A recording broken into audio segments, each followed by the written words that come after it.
பார்த்தாரு, எடிட் பண்ணி அழகா காமிச்சேன். ரொம்ப நல்லா இருக்கையா சுரேஷ், 40 கொடுத்துருங்க. 40 அப்புறம் 40 படத்தை ஃபினிஷ் பண்ணிட்டேன்.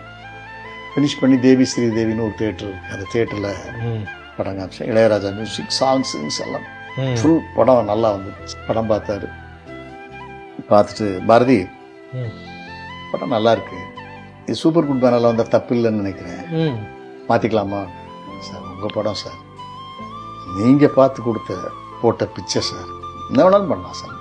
நைட்டோட நைட்டாக பேனரை மாற்றி சூப்பர் குட்டுக்கு மாற்றணும். படம் பெரிய ஹிட் ஆச்சு. எனக்கு அப்போவே நல்ல ஒரு பெரிய சம்பளம் கொடுத்தாரு, ஒரு 10 lakhs கொடுத்தாரு. அதான் என் வாழ்க்கையில் என்ன சொன்னேன்னா, அப்பா அம்மா இவங்களுக்கு பதிலாக இருக்குது, பெற்றதுனால நம்ம நன்றிக்கடனாக இருக்கிறோம்.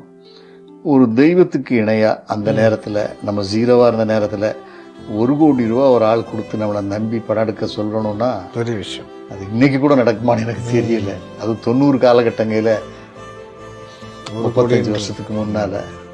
அது இன்னும் என் வாழ்க்கையில் ஒரு மறக்க முடியாத ஒரு மனிதராக தான் அவர் இருந்தார். வாழ்க்கையில் அவரை நான் போய் அதிகமாக பார்க்கலனா கூட இதுதான் நடந்துச்சு.